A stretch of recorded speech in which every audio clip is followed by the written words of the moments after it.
Inicia la hora de don Álvaro. Muy buenas tardes y adelante, señor Arbelo.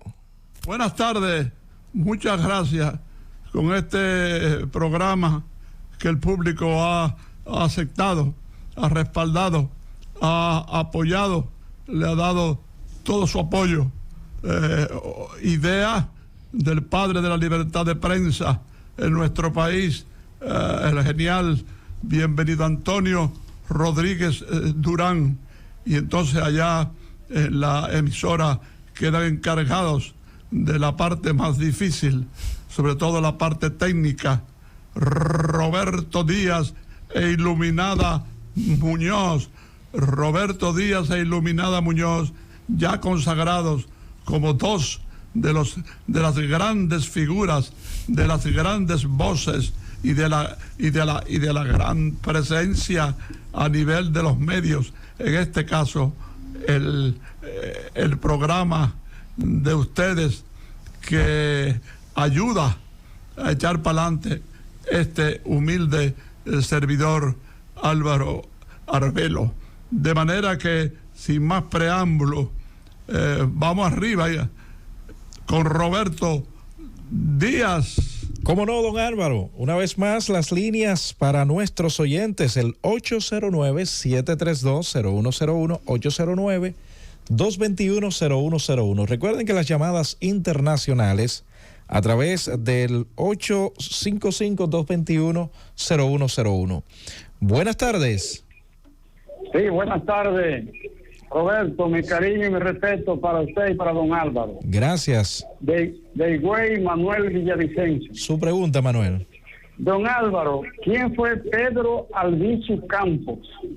Pedro Albizu Campos, una de las figuras más importantes de la política nacionalista, de la política liberal, de la política del expansionismo progresista en Puerto Rico y América Latina.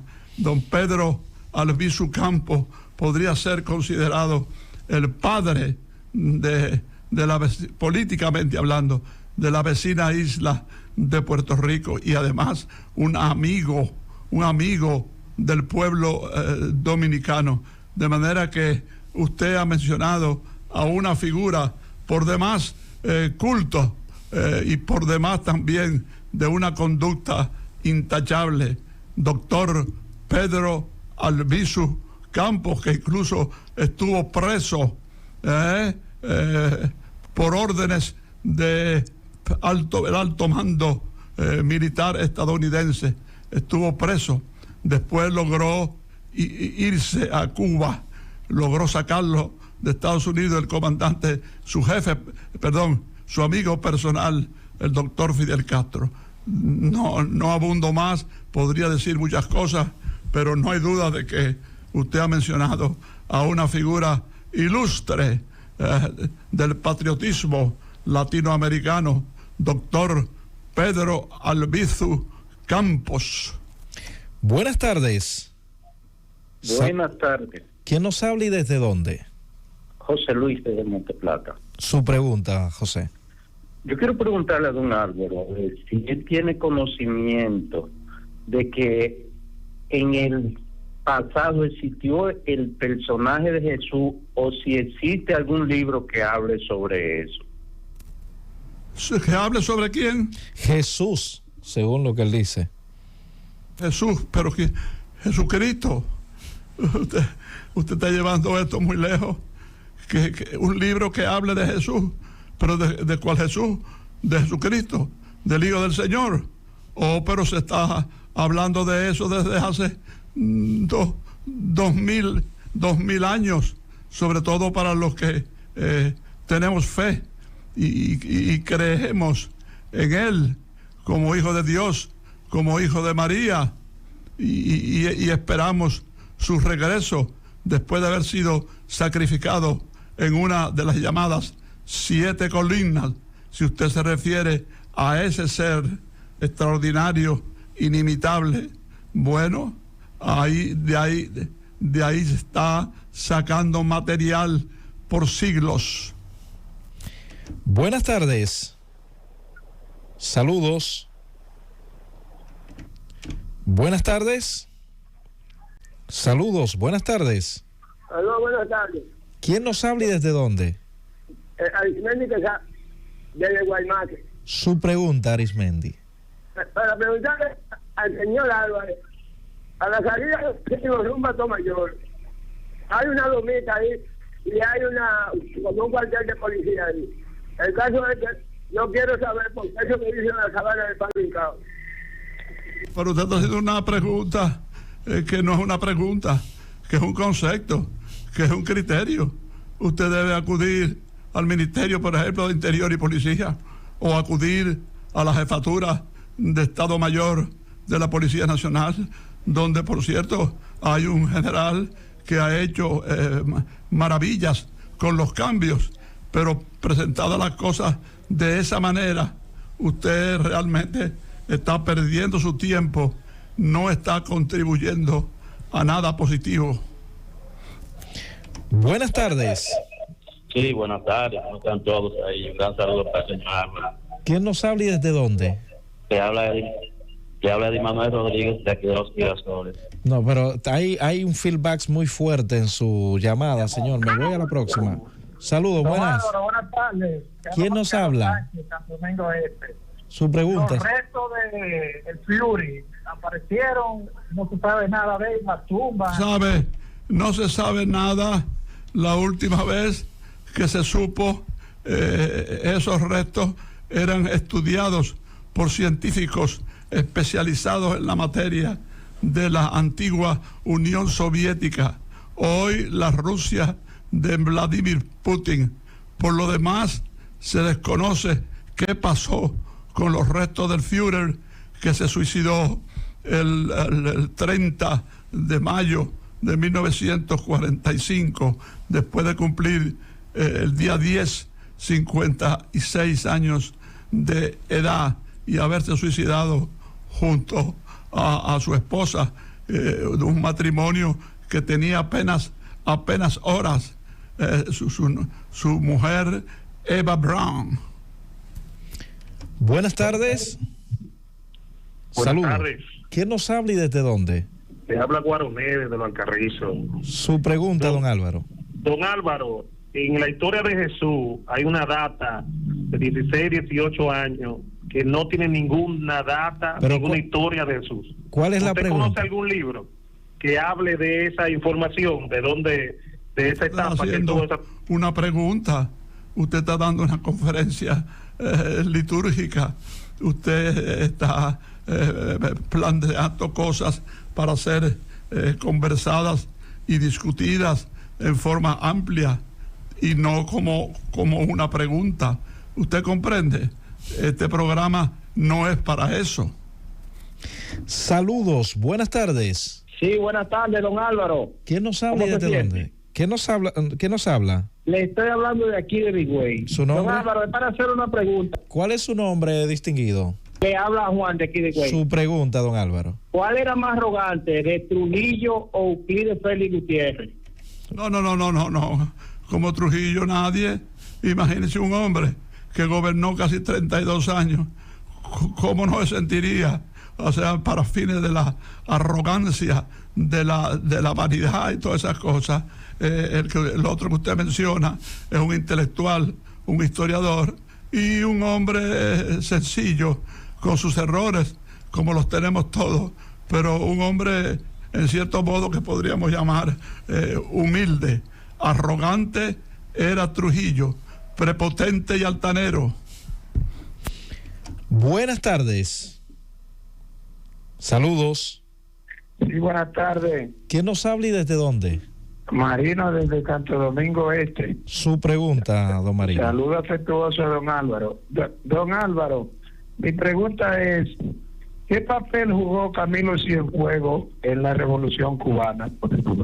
El importantísimo, uno de los principales comandantes, ¿verdad?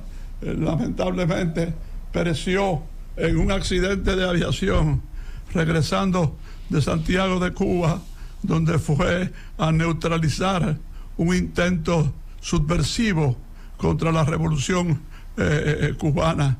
Y entonces vino este accidente, a pesar de que el piloto de la nave, estaban solos, le dijo: comandante, no procede despegar con esta temperatura, nos vamos a encontrar en el camino con un terrible ciclón.